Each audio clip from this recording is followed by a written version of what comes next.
Welcome back to Origins. This is your friendly host, Mel. You can find me on a multiple set of channels. There's Rumble and YouTube, where I'm making all my new videos. So take your pick. Perhaps it'd be a good idea to subscribe to both of them, just in case I have to take down my YouTube channel in the future, or YouTube takes me down. And if you want to catch up on all the old videos, you can move over to Odyssey, and all the videos that are made under the name Sneakers Corner are contained there. So I would suggest a good idea to hit the subscribe button now, just in case you miss future videos and you can't find the channel. With that out of the way, we're continuing with part 3 of this short series on AJ Deus's paper, The Jewish Serpent King in the Dome of the Rock. Now, over the course of these 3 parts, we've exposed the fact that there are multiple holes in the narrative in relation to the Dome of the Rock. There is, in fact, 7 holes. Our earliest reference to a Dome of the Rock, i.e. a dome over the Temple Mount foundation rock, is in the late 9th century, and we discover that in part 2. Our earliest verifiable witness to the Dome of the Rock mosaics and the inner arcade inscriptions as they exist today is 1523 to 1543 AD. The earliest witness inscription as to who built the dome was from 1523 to 1543 AD, and it said Umar built it. The earliest verifiable date for the creation of Abd Al Malik inscription is 1720 to 1744 AD. Complete rebuilding of the drum from the ground up, from octagonal to circular, that was done in the mid-18th century. The mosaics and inscriptions on the drum and the dome are 18th century creations.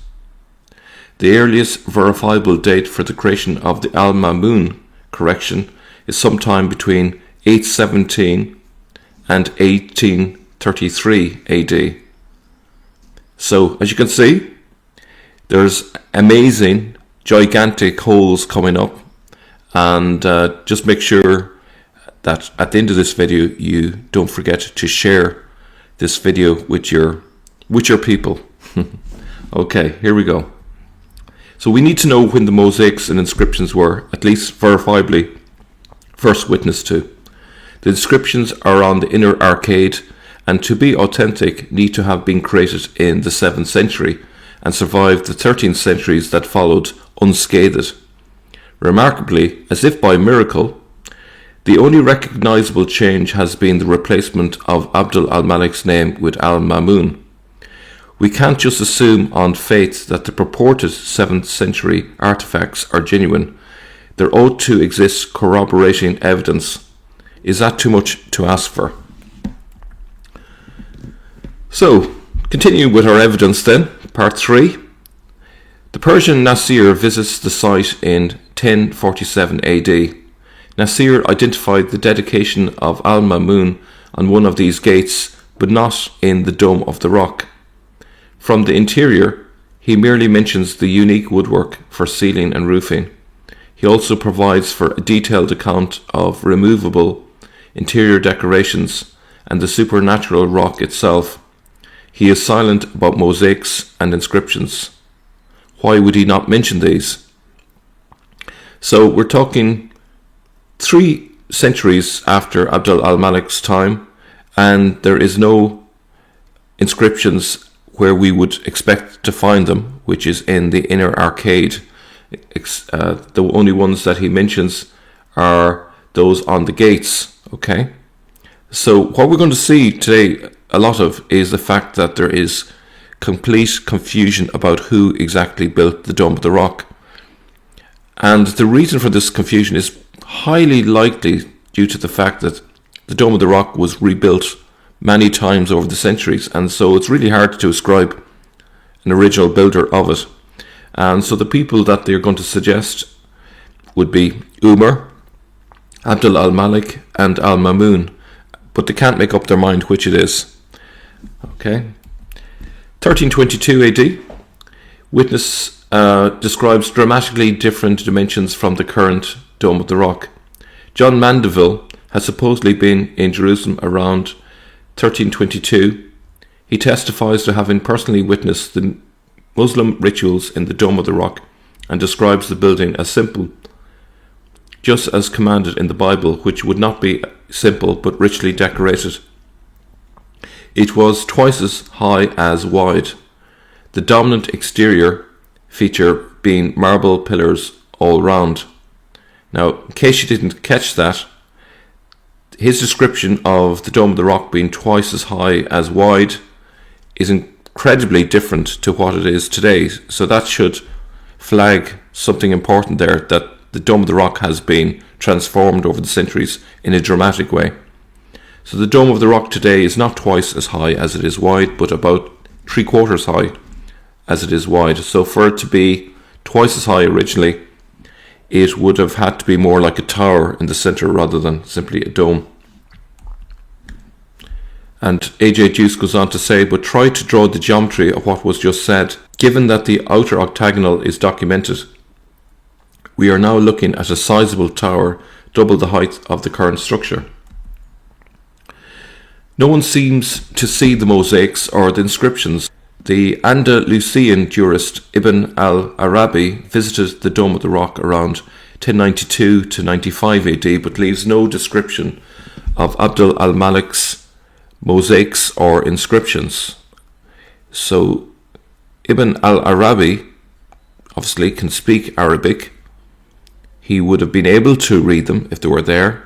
He would have likely have found them significant and worth noting, and yet he leaves no description of them. He makes no comment about them. They're just simply not mentioned. That's very strange.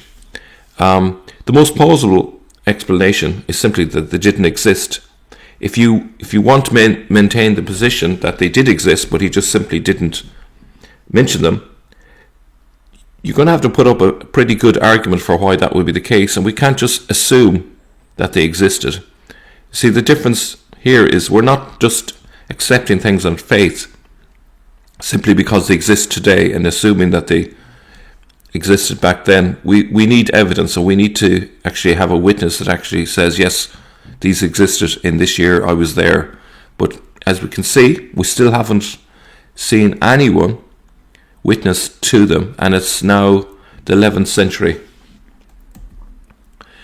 Now, 1106, 1107 AD, we have the first mention of the interior mosaics, or at least some interior mosaics. It may not be the ones that exist today. The Russian abbot Daniel visited the Holy Land in 1106, 1107 and left detailed descriptions that include the first mention of interior mosaics. While this is the first such description from shortly after the Crusaders had captured Jerusalem, it is too general an overview, and it does not mention the all-important inscriptions. Now, a little bit later, we are actually going to detail inscriptions that were found in the Dome of the Rock not long after this, but it isn't what you would expect. Now, an interesting curiosity, from the early 1100s, we have the Church of the Santo Sepolcro in Pisa, called the Mosque of Umar. Now, bit of a strange one. Why was it called Santo Sepolcro?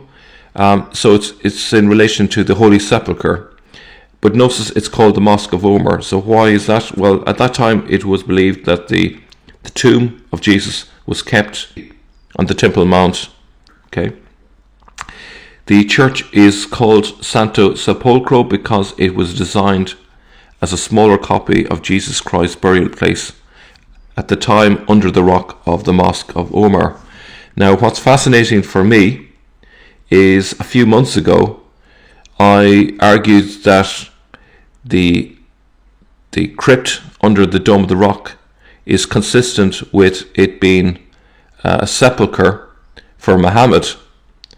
Now, I threw that idea out for lack of evidence, but this here is kind of new evidence for me that kind of reinforces that, except what do we have here? It's not Muhammad, but Jesus. But of course, if you've been following Thomas Alexander's videos, you will know the connection between the idea of Muhammad and Jesus, in that Muhammad was being used as an alternative word for Jesus in those early centuries, and hence a lot of the confusion. The design of Santo Sepolcro is an octagonal drum on an octagonal main building. So why is that a problem? Well, simply because if this is copying what the Dome of the Rock was like at that time, the drum that is in the Dome of the Rock today, which is the central part directly under the dome, it's not octagonal but circular today. So that means that there's been a fundamental rebuild from the foundation up. So that's a pretty massive change. But if it is supposed to be a miniature replica of the Dome of the Rock, one needs to wonder why it would sport an octagonal drum. Now, I totally get why some people might reject this and say, well, this is not sufficient evidence to prove that the drum in the Dome of the Rock at that time was octagonal.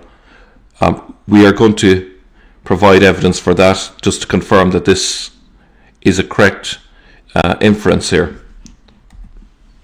So, when we speak about the fact that there was an octagonal drum and that there's a circular one today, why is this a problem? Well, you can see here the bird's eye view is what it looks like today. As you can see, it's circular.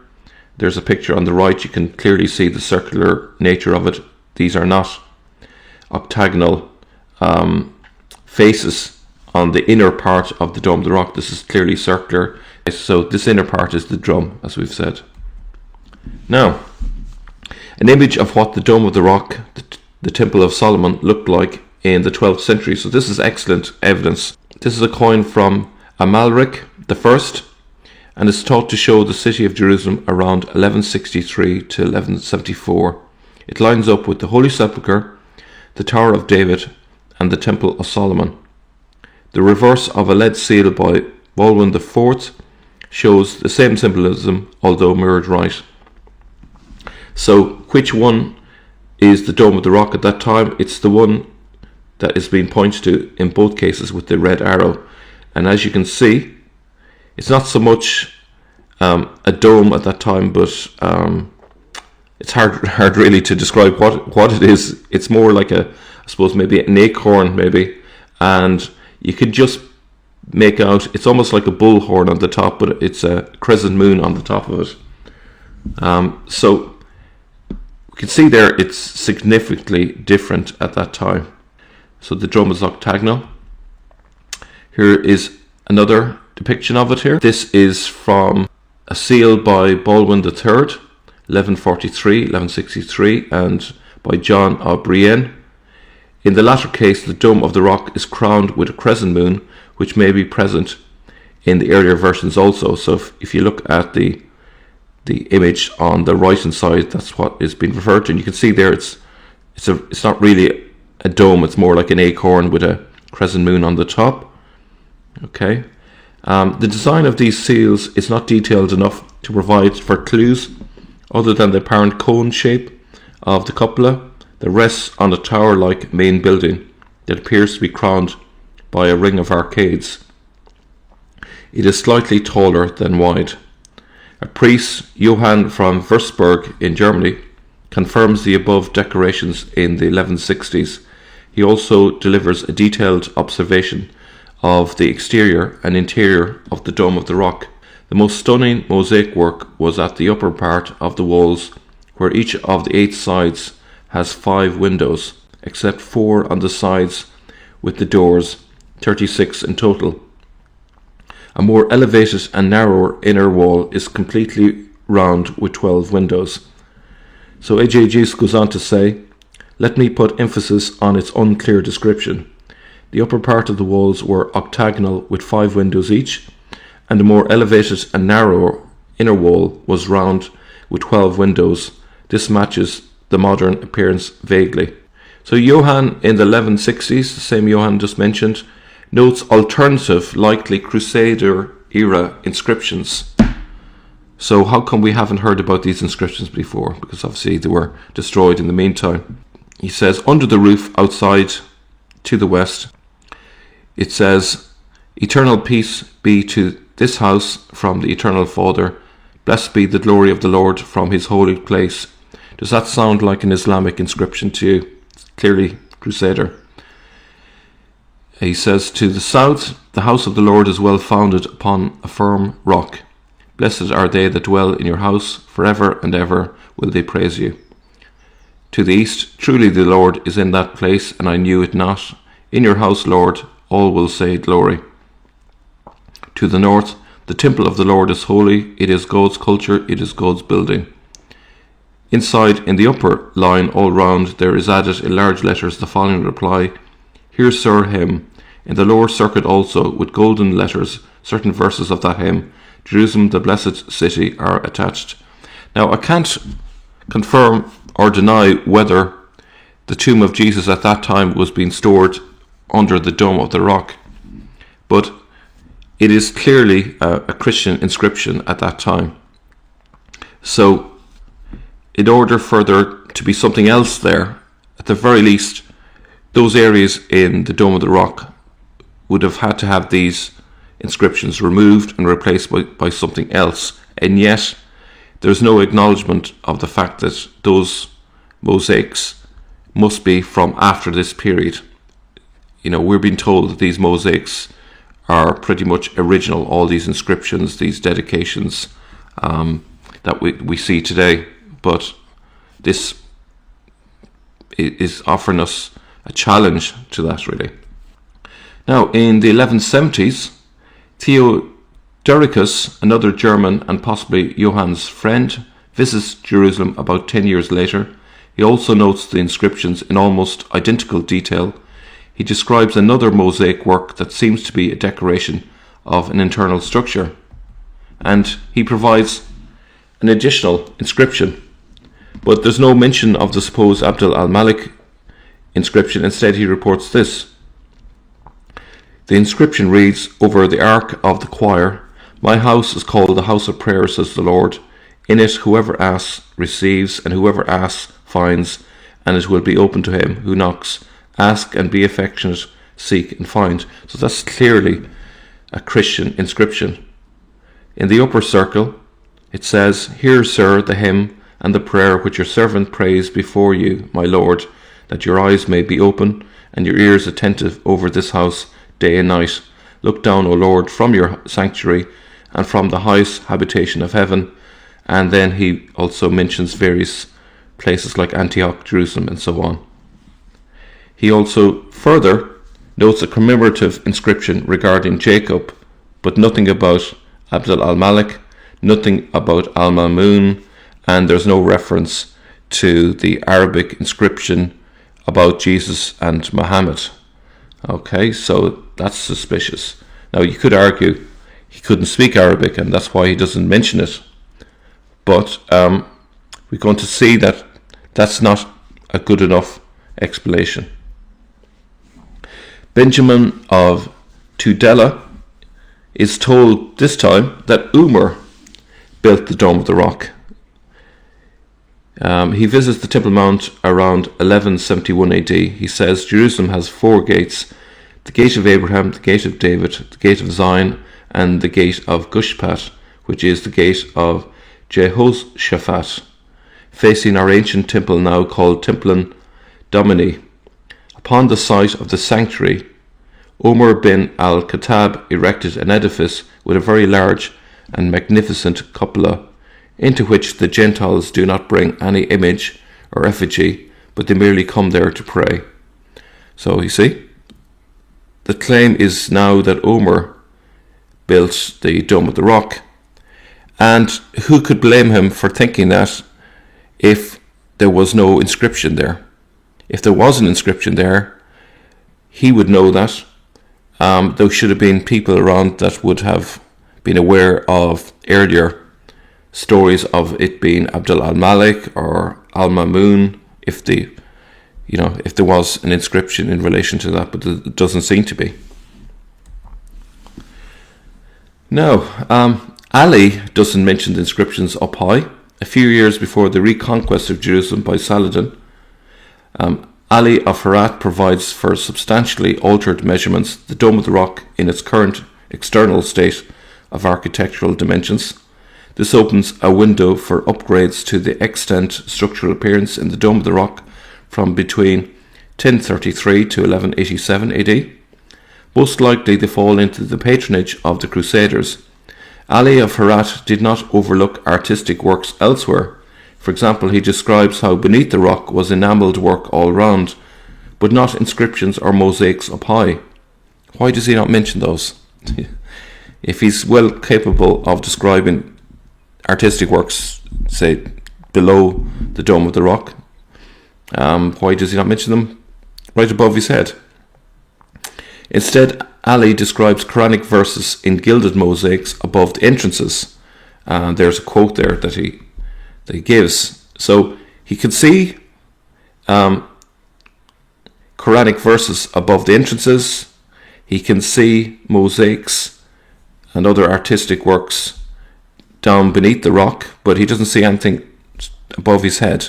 Why not?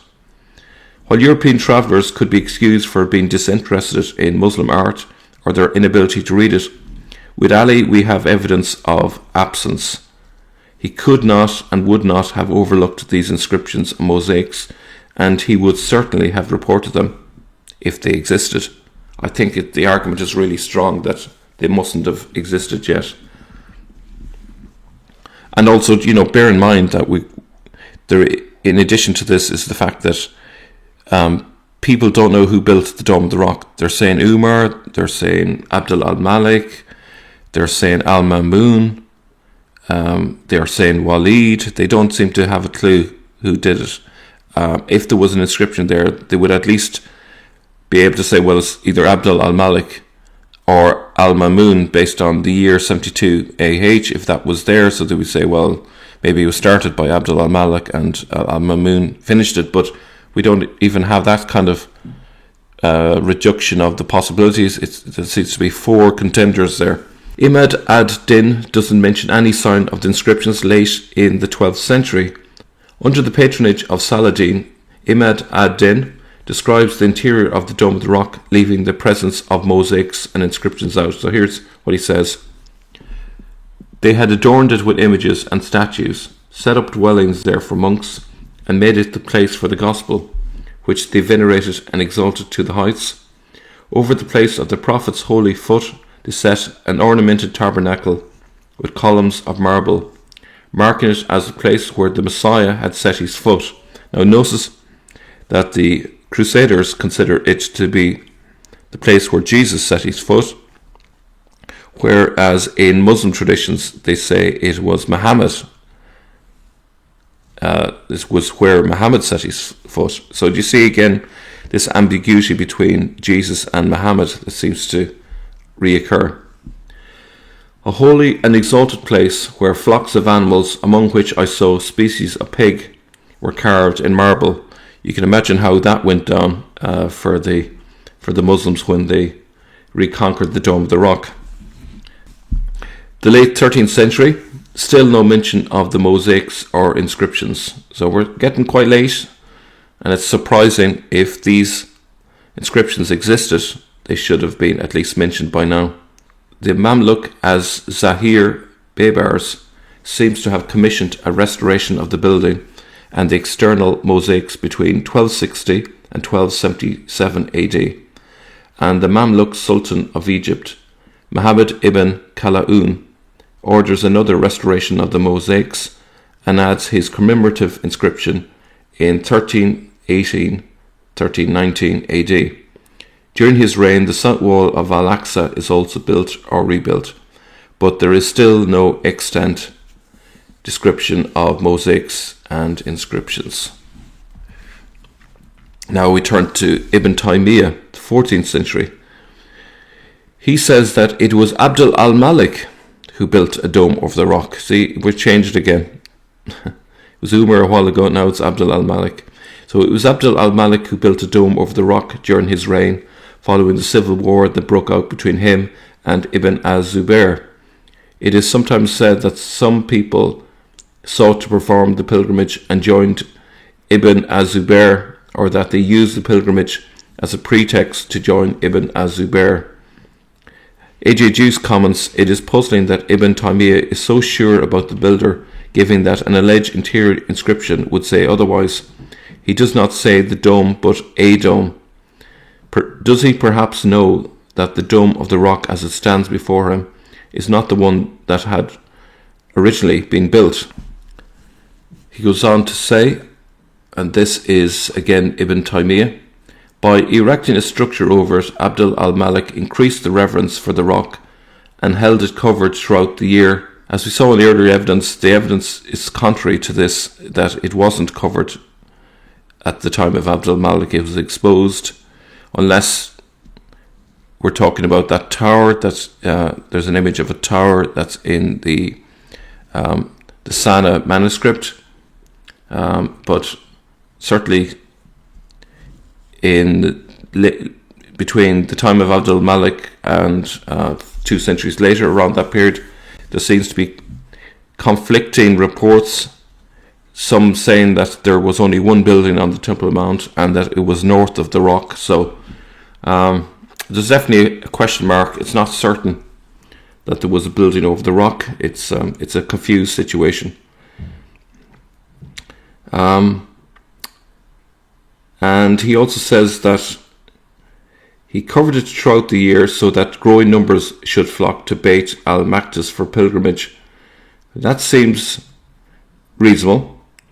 But the idea that, and be deflected thereby from going to Ibn az-Zubayr, perhaps it's not in that order. Perhaps he's inverting what actually happened. So instead of it being a diversion from going down to Mecca or wherever, perhaps it started there and then at a later time things moved on to Mecca as an alternative to Jerusalem. He goes on to say, "People follow the religion of their king. It was since that time that veneration of the rock and Beit al-Maqdis assumed a proportion hitherto unknown among the believers." He seems to be suggesting that there is still a veneration of the rock, and that it kind of grew over time, and that before that time this was unknown among the believers. But I would say that's wrong. The veneration of the rock goes all the way back to Jewish times, so I think he's twisting the narrative quite a bit here, even though it looks plausible and reasonable. Again, in 1355 AD, Ibn Battuta mentions interior ornaments but no dedicatory inscriptions. Another description from 1355 notes interior ornaments with gilding and colours. Even though we expect the presence of dedicatory inscriptions, he mentions none of them, including Al-Mamun's. In 1448, the roof of the dome is destroyed by a fire and restored by Sultan Al-Malik al-Zahir. One would again need to take the unlikely position that the mosaics and inscriptions, should they have existed, remained undamaged and needed no repairs after the fire. So that's what we're being expected to believe.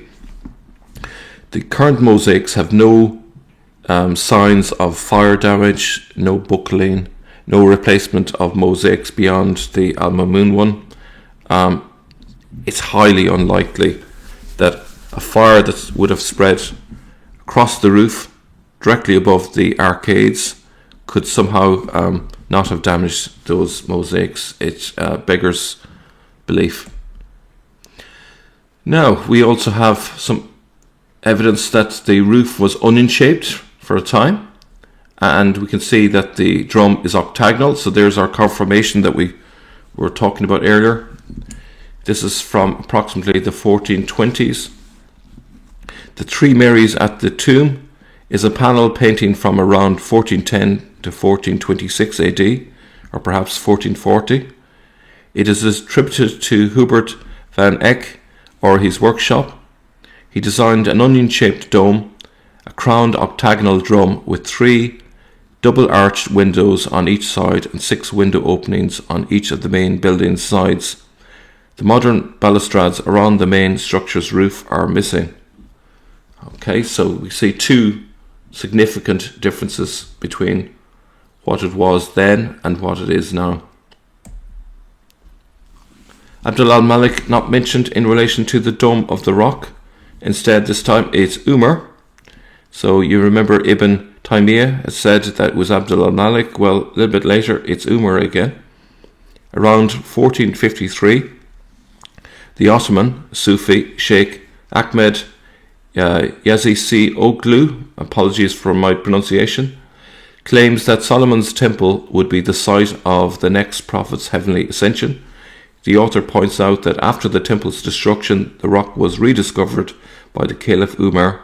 The lost signs were then reinstalled in their appointed places in Umayyad times during the construction of the Dome of the Rock and the Aqsa Mosque, and not a word about Abd al Malik. And 1483, the first Western writer who provides for a vague description of the Dome of the Rock after the Crusades is the German traveller Bernhard von Bredenbach. He visits the Dome of the Rock in 1483. So again we can see that onion-shaped roof, which is consistent with the other image. Bredenbach travels with Ernhard Ruhwig, who is the designer of the book's fold-out woodcuts. In the detail of his account, the onion-shaped dome with its access hatch missing in Van Eyck's painting, as well as the octagonal drum, stand out. Okay. So we see an octagonal to circular drum dilemma. How does one transfer mosaics from an octagonal drum onto a circular drum without destroying them? So if there are mosaics on that drum at that time, and we have a circular drum, which we do today, then you have to destroy those mosaics to transfer them. So you essentially have to reconstruct those mosaics. So you can't say that they are exactly what they were before. It's more likely that the mosaics were done afresh and probably a new design created at a later time when the circular drum was done. Now, each side of the drum is supported by a strong pillar, 5 of which are visible and has 2 windows. The main building can otherwise be recognised as it stands today, although it has 6 openings per side. In the modern version, the cupola is held up by 4 pillars and a circular drum, and the main building has 7 arched openings per side. 1483 AD, Felix Fabry. Just a little later, the German Felix Fabry is able to visit the Dome of the Rock. That he does not see or recognise an Arab inscription is made clear by his attribution of the original structure to Umar. So it's Umar once again. Again, this is all consistent with the idea that there is no inscription, because they can't make up their mind. Is it Umar? Is it Abd Al Malik? Is it Al Mamun? Is it Walid? He goes on to describe cherubim on the mosaics, which is witnessed in 1483. His description includes a magnificent mosaic decoration upon a gold ground on the upper half of the outer walls that are in the forms of trees, palms, and olive trees, and the figures of the cherubim, for they do not suffer other images or lifelike structures. The problem is that cherubim are not part of the modern mosaics. This is further evidence that things have changed quite dramatically since then. In the late 15th century, there are no inscriptions mentioned. Mosaic features were different. So there's more evidence here. Also from the end of the 15th century, Budshir Ed-Din writes that the interior and exterior walls of the Dome of the Rock were decorated with colourful mosaics even up high. But like Fabry before, he neither gives us the builder nor the inscriptions. Around the same time, Al-Samhudi claims that mosaics from the time of the Umayyads were made according to the picture of the Tree of Paradise and its palaces. He tells us enough that we can be sure that he does not talk about the present mosaics. There are no palaces in the mosaics, and no modern visitor would describe the extant mosaic's primary feature as colourful. While internal decorations on ceiling and walls seem to be of Mamluk origin, the defeated Caliph Al-Mutawakkil III formally transfers the religious leadership over all Muslims to Sultan Salim I in 1516-1517. This transfer includes sovereignty over the holiest cities of Islam, Mecca and Jerusalem. Salim expresses his awareness that he is now the possessor of the first Qibla. Despite its apparent significance, other than enabling Jews to move freely to Jerusalem and fulfilling a critical component of end-time prophecy, not much changes on the Temple Mount at first. And then we get this. A pilgrimage certificate from 1544 shows a layout of the Haram al-Sharif with the Dome of the Rock covering the foundation stone. So why is this of significance? It seems to be the interior of the dome or a composite. If this is what it appears to be, then we look at a first representation of the interior mosaics on the inner octagonal. Despite the artistic difference in hue, the relationship between the extant mosaics and the art on the drawing seems to be apparent. So all of a sudden, we get our first clear reference to the mosaics in the Dome of the Rock as they exist today. And as I say, the only difference is in the hue or the colour. That this first shows up here cannot be an accident. While the mosaics have never been mentioned before in any recognisable form, they probably existed in the year 1544, 1545 as a template for an artistic pilgrimage certificate. Next, AJ Deus outlines what he believes led to the polemical inscriptions that focus mostly upon Jesus. So this is a bit speculative, and you're left really to make your own mind on this one, whether you buy his description of what happened. But here it is in any case. Suleiman named his son Mehmed, the Turkish form of Muhammad. This was not merely fate. According to apocalyptic Ottoman beliefs at the time, a young man by the name of Muhammad would be ruler during end times. His true objective was to capture Rome and all the lands of the Blonde peoples in a holy war, meaning the realms of Constantinople, Vienna and Rome proper. Although this belief had been used to legitimize an earlier Ottoman ruler, Suleiman renewed the projection of apocalyptic prophecy not only onto his son, but also onto himself. He styled himself as the new Solomon. Such a claim should not only alarm every Muslim for its apparent heretical stance, but also every researcher in the field.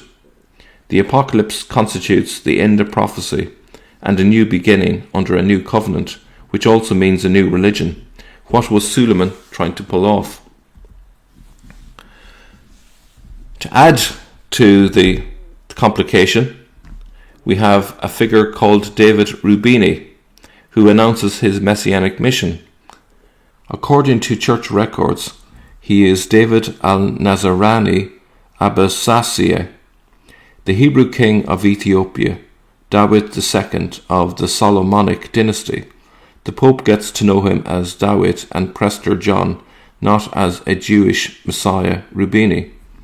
He is the forerunner to Shlomo Molko, the two forming a messianic pair. Rubini arrives in Jerusalem in 1523. In a conversation that takes place in Gaza, he announces his messianic mission. The end of the world is near. The evil ones would be brought down to earth and Jews would be uplifted. War would come between the world powers. Rubini introduces himself to the guards of the Temple Mount as the son of Prophet Muhammad and the new Lord of the Muslims. Of course, since any Messiah must be from a branch of the houses of David or Joseph, Rubini and Prophet Muhammad must have been in one of the two houses. The 70 elders also come to Jerusalem to join in the preparations for the end of the world and for the sack of the temple. They reinstate the Sanhedrin. So here we find hints of what is behind the inscriptional message as we find it today. AJ Deus says, at this junction, a scholar by the name of Mullah Kabiz appears in Constantinople, an obvious nickname of contempt. The scholar merely fits a rabbinic pattern where Kabiz stands for the lineage of King David and Mullah for a messianic figure. In a near contemporary history, he is called Mulkarabum or Mulka the Arab. whom I have already introduced.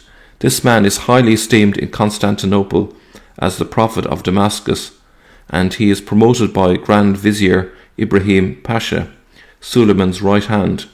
Since the recent converts from Orthodox Christianity to Sunni Islam are open to new ideas, he proposes a new religion where Jesus enjoyed supremacy over Prophet Muhammad and all other prophets. Mullah Qapis's proposal is the apparent result of a fusion of Byzantine and Islamic apocalyptic thinking. I wonder how that went down. AJ Deus goes on to describe what happened next. He says, as I've shown with the inscriptions in Islam, Muhammad is merely the prophet, while the Quran singles out Jesus as the Messiah with a hotline to his God. Jesus is the Christ Messiah of Christianity and of Islam. The Quran puts the word of God on Jesus Christ through his mother, the Virgin Mary, and on Prophet Muhammad after the day of Hunayn. To cut the legends short, a tribunal fails to refute Mullah Qapis's arguments and releases him. Allegedly, he had challenged Suleiman's position as the shadow of God on earth, meaning that the Sultan pretends to be the only intercessor appointed by his God. So, according to the legend, the tribunal fails to refute Mullah Qapis's arguments, but AJ Deus would say actually there is a refutation of his arguments, and where do you find them? But in the inscriptions themselves inside the Dome of the Rock. So he would argue that the inscriptions are a response to Mullah Qapis's ideas in the 16th century, not to Byzantine Christianity of the 7th century.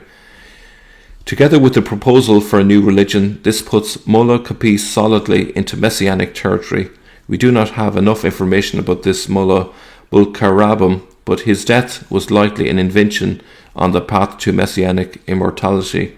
But what we do have is the element that is sticking out from the inscriptions, the simultaneous diminishing and lifting of Jesus, not to a higher level, but to the same level as Prophet Muhammad, an apparent compromise between Mulkarabam's proposal and the Ottoman naysayers. It is said that Mullah's positions have never been refuted by Muslim scholars, but the clarification, the refutation, hangs on the inner octagonal of the Dome of the Rock. And we also, at that time, have a 1528 AD inscription which prays for Suleiman. The windows up high in the dome are decorated with a long inscription that prays for Suleiman and is dated to 1528. If authentic, then internal and external renovations must be ongoing during the Sanhedrin's presence on the Temple Mount. Now, I've no way of knowing if AJ Deus is merely speculating about this idea of a Sanhedrin assembling in Jerusalem, so that requires confirmation, but we'll take it on face value at the moment. In 1543, Suleiman's son Mahmud dies. This marks the point from which the Muslim caliph turns inwards to spirituality. For whichever reason, the Sanhedrin is said to have moved from Jerusalem to Safed sometime around 1542, but more likely after Mahmud's unexpected end. It would have given them 2 decades from 1523 to 1543 for extensive interior renovations of the Dome of the Rock. And immediately thereafter we have the pilgrimage certificate from 1544, the one that we showed you earlier. Okay. From 1545 to 1566, the Dome of the Rock undergoes a significant restoration during which today's exterior mosaics are attached in a mixture of Mamluk traditions and Ottoman ceramic techniques. During these renovations, the mosaics on the drum are allegedly replaced with glazed tiles. On the one hand, this is credible. On the other, the drum is still octagonal. Hence, we may discuss evidence that no longer exists. So, as we mentioned a number of times at this stage, because the drum is no longer octagonal today, whatever that was placed on the drum at that time no longer exists. It had to be replaced since then with something else. We also have this, the Mausoleum of Suleiman, from 1566-1567. It's clearly inspired by the Dome of the Rock or by von Raphael's version of it, as if the ruler intended to be laid to rest in the centre of the world, which is quite remarkable that the Dome of the Rock had such a significance for Suleiman. AJ Deus points out the similarity in style between the mosaics in the Dome of the Rock and in the tiles in Suleiman's mausoleum. Is that just a coincidence? He says the intricate decoration in Suleiman's mausoleum is geometrical.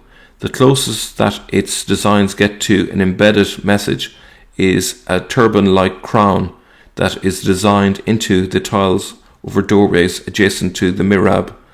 If the mosaics in the Dome of the Rock and the tiles in Suleiman's mausoleum are from the same period, then the difference is that the latter is of contemporary concern, while the former pretends to be of ancient origin. This is different with exterior tilework at the tomb of Salim II. Here we have a direct stylistic relationship to the figures in the Dome of the Rock. So what we're dealing with here is a pair of very similar mosaics that were probably created at the same time. Again, we have more evidence that the octagonal drum is still there. Being a disciple of Elia Levita, Sebastian Münster was a highly educated Jew and a later supporter of Lutheranism. He publishes the first German geographical description of the world in 1526, which contains a detailed history of Jerusalem and its temple from its biblical beginnings. In it, he also attributes the Dome of the Rock to Umar, then believed to be the original structure called Temple of Solomon.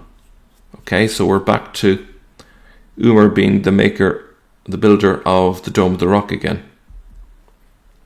1552, another contemporary woodcut of Jerusalem is included in Sebastian Münster's Latin version of his cosmography. The octagonal drum of the Dome of the Rock appears scaffolded as though under construction. I suggest it is primary evidence for the ongoing external decorations, and you can see it there. There are the scaffolding. Now, AJ Deus's inference is backed up by evidence of how the Dome of the Rock subsequently changes its appearance. In 1574 AD, the geographer Georges Brun of Cologne publishes his Théâtre des Cités du Monde. The drawing is an overview of Jerusalem which renders details very small. Regardless, the Dome of the Rock is recognizable with an octagonal main building and drum. The roof cupola appears a little different, as though the onion-shaped top was missing and was replaced with spire. And then in 1576 we have this. At the time of the drawing, the dome was octagonal with 2 stories of window openings. Remembering the scaffold image from immediately before that time, it appears that the cupola had been raised, giving the building a more pleasing aspect ratio. So we can see that just above the main roof, just below the cupola, you can see that there's 2 stories. So they've raised it up to make it look a little bit more aesthetically pleasing. Now, there's a series of evidence given by AJ Deus that around this time there's a concerted effort to keep prying eyes out of the Dome of the Rock. Why are they so keen at this stage, at this time, not to have outsiders seeing what was going on inside the Dome of the Rock? I suppose you could say, well, we're being paranoid here, but in order to create mosaics that claim to be, and inscriptions that claim to be from an earlier time, they first of all have to complete them without anyone seeing you working on them. So that's kind of like a precondition to pull this one off. Published in 1617, Fiennes Morrison reports on his 10-year travels. After expressing his horror about the circumstances of Jerusalem, which he visited in 1596, the book contains an expansive description of Jerusalem and the Temple Mount. He notes that the Dome of the Rock is shut. And I'll just share with you what he said about it. In this large circuit, compassed all with walls of old, the Temple of Solomon stood. At this time it was overgrown with grass, and in the midst thereof the Turks had a mosque for their wicked worship of Muhammad. Neither may any Christian come within this circuit, much less into the mosque, either being a capital offence, which they say some curious Christians had tried with loss of life, after they had been drawn to enter into it by some Turks' vain promises. Okay, so they were taking any look inside very seriously indeed. What have they got to hide? And again, there's a local report that Umar built the Dome of the Rock again.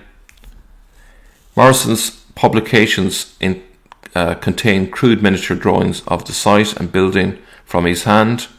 It shows an octagonal drum that again appears to be raised.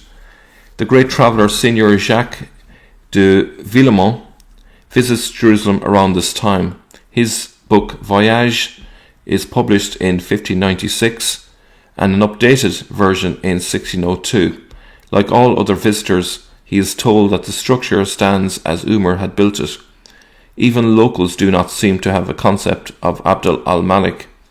Muslim visitors appear to not have noted Al Malik's or Al Mamun's dedicatory inscription. So this is very late, 1602, and there doesn't seem to be those inscriptions yet.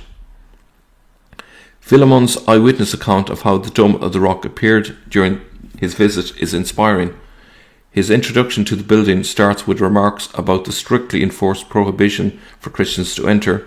He tells a story of human curiosity by a Greek traveller who took the risk upon himself to sneak inside, and he gives his account there of it, okay, which you can have a read, but there's no mention of an inscription. There is no mention of Abd al Malik's name or Al Mamun's in what he tells us. So we basically have a blank again. As AJ Deus summarizes it, however, because he mentions neither inscriptions nor subjects of the mosaics, we still cannot be satisfied whether he saw mosaics in the present state, part of it, or something different altogether.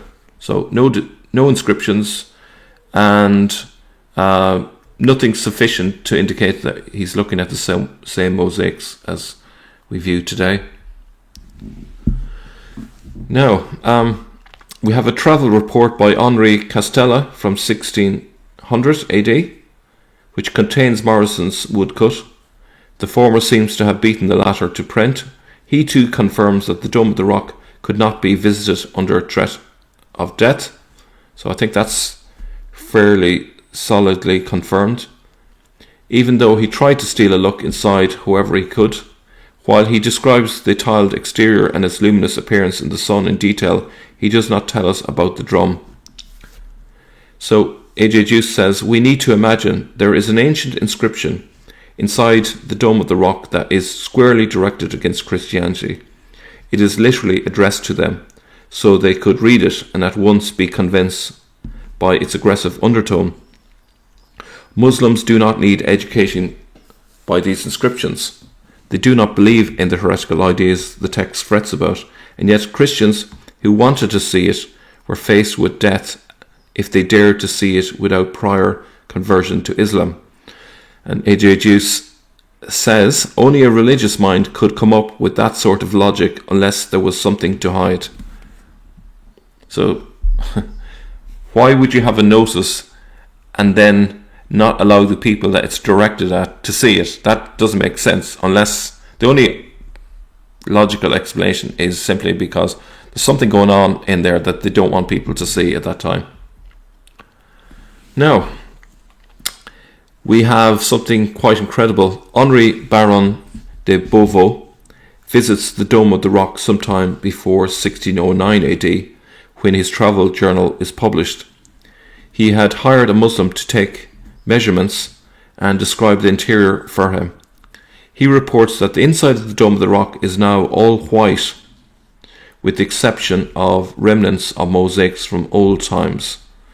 We do not know whether the Muslim scout fed Beauvau with reliable information on what exactly was white, but old mosaics were inside, likely worked on.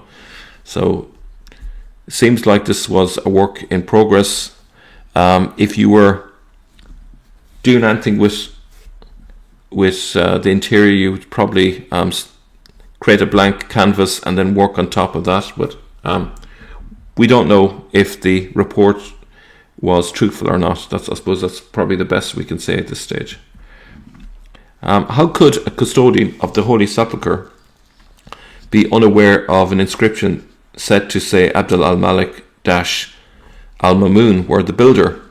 So 1608, the custodian of the Holy Sepulchre delivers a 700-page overview of Jerusalem, its environs and sites, and he claims it was built by Umar. So this is literally just over 400 years ago, and yet still claimed to be built by Umar. How can Umar still be referred to as the builder if the inscription existed back then? George Sandys, A Relation of a Journey begun AD 1610, contains an overview of Jerusalem with the very small detail of the Dome of the Rock labelled a mosque where stood the Temple of Solomon. And a quote here from it: "But who built this that now stands is doubtful. Some do attribute it to the Christians, others to a prince of the Arabians, which is confirmed by the Christians of these countries. And he, the Saracen Umar, the next successor unto Muhammad. Seated it is upon Mount Moriah in the southeast corner of the city, without doubt, the very place where Solomon's stood, the more eminent building consisting of an 8 square round of bluish stone adorned with adjoining pillars and terraced above. In the midst of the shelving roof another upright aspired, though less by far, yet the same in form and substance, with the former being covered over with a cupola of lead." Even that late, the author's inquiry did not lead to Al Malik as the builder, and the drum was still octagonal. Umar was presented as the direct successor of Prophet Muhammad. So there's clearly a lot of confusion still as late as 1610. There doesn't seem to be a clear idea who the builder was. Some say it's Christians, some say it's Umar, but no reference to Abd Al Malik or Al Mamun. 1620, again evidence for an octagonal drum, and again Umar is claimed as the builder. The Italian Bernardino Amico published his book about sacred architecture in 1620. His interest is on Christian sites, and he does not spend much time with the Temple Mount, mainly because he again could only visit it under threat of conversion or death. His crude drawing leaves much to desire, but a separate drawing shows that the drum was still octagonal. Like every other visitor before him, he was told that Umar was the builder. Yet Amico says something that nobody else mentioned before. Large dedicatory inscriptions of very old were mounted inside and out, attesting to the builder, Umar. So there's now inscriptions. No one has mentioned these before, so these must be relatively new. And they're presumably trying to sort out the confusion about who built the Dome of the Rock. And now they're claiming Umar is the one who built it. We have a travel report from 1700. Again, we see evidence that the drum is still octagonal. Now we also see evidence from the 1720s, 1730s of materials being used for the Dome of the Rock, which would be consistent with making tiles. AJ Deus says that extensive restorations for the Dome of the Rock are ordered by Ahmed III from 1720 onwards. The documents in a register in the Prime Ministry archives in Istanbul includes orders, accounts and inventories that are dated between 1720 and 1736. That high-profile superintendents of construction are put in charge indicates the importance that the Jerusalem project was given. The extensive list of material includes pigments for paintings and raw materials for the local production of tiles, but no tile makers appear on the list. It does not tell us what exactly was restored or renovated, despite the fact that its costs were monumental. Suspicious. Richard Pocock published an eyewitness account in a description of the East in 1745, which contains a section about Jerusalem and the Dome of the Rock.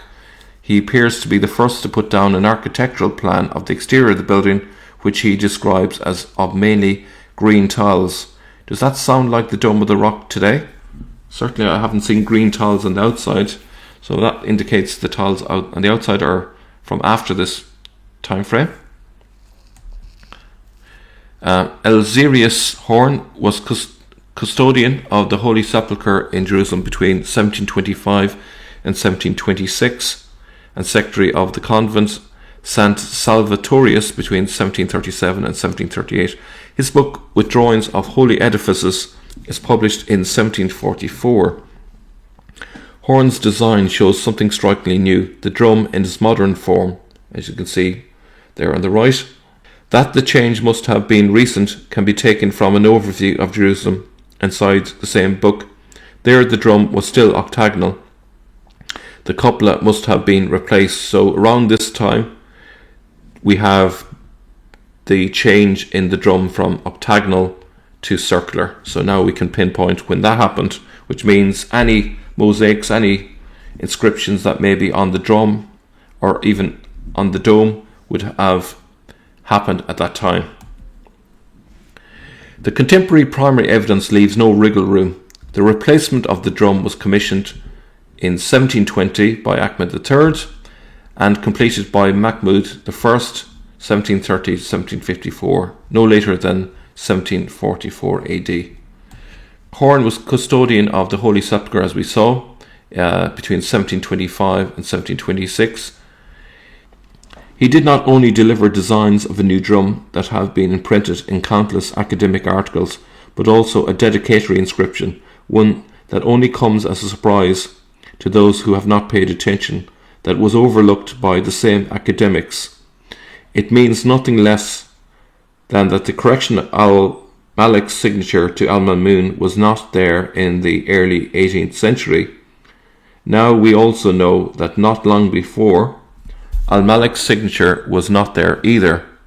It must have originated in the 1520s and 30s with Umar's signature. Okay?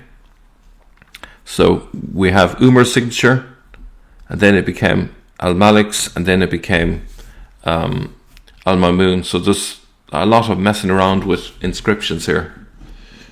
When they obviously couldn't decide who to make the builder of the Dome of the Rock. Now, according to detailed architectural drawings undertaken by Ernest Tatum Richmond around 1920, the modern drum is circular. There is no viable case to be made how mosaics and inscriptions from the previously octagonal drum could have survived. We can now confidently dismiss all mosaics and inscriptions on the drum and dome as 18th century works, fabrications, and fraudulent pretensions. The dedicatory inscription and its adjoining mosaics on the octagonal arcade leave us with few and precise choices within a fairly short period of time during the 16th and 17th centuries, Messianic Jews and Suleiman's successors.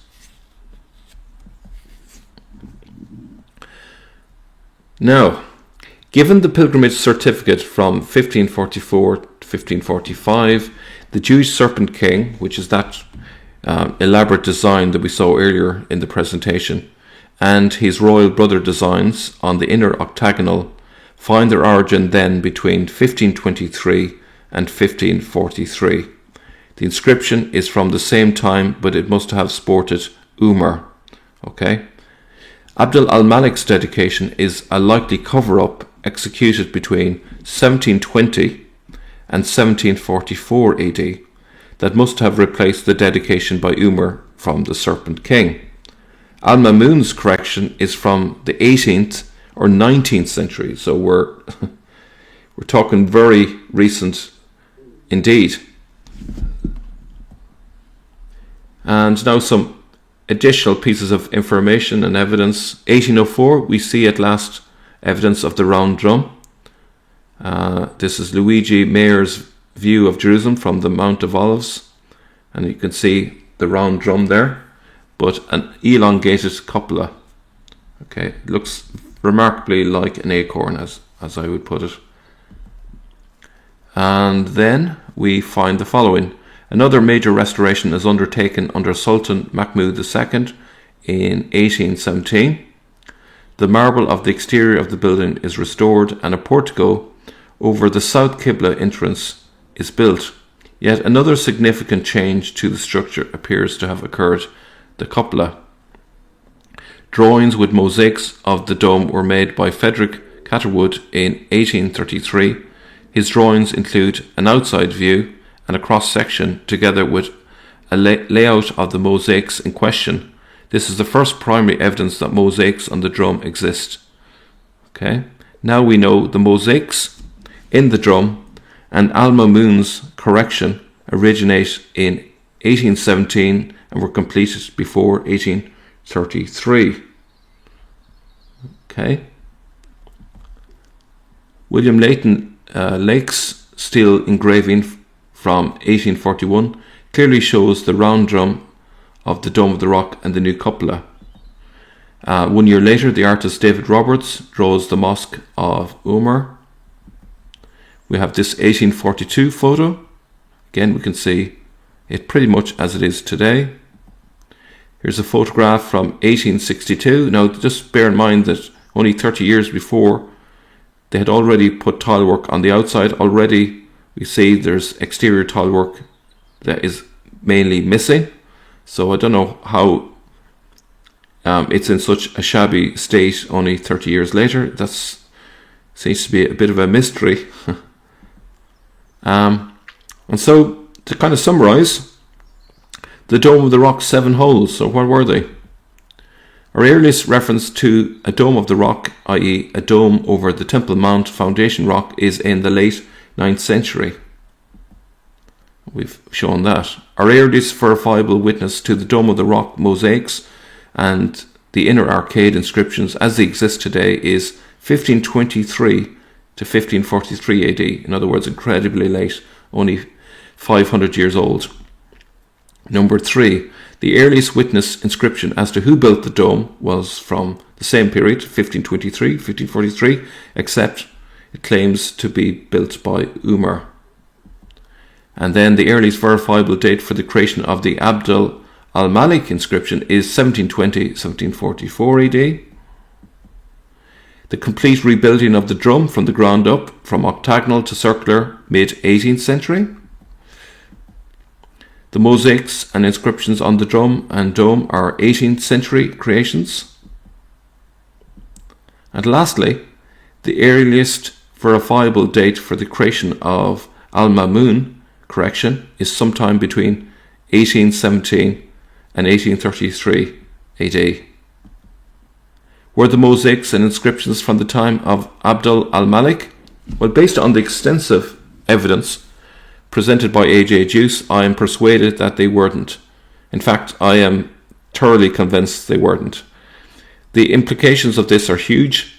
If something so concrete and visible as a building can have its story distorted over the centuries, then what about something as elusive as a figure called Muhammad? If you like this video, please hit the like. I'd really appreciate that. Thank you. If you don't want to miss any future videos and you want to see new guests appear on my channel, please don't forget to hit the subscribe button so you won't miss that content.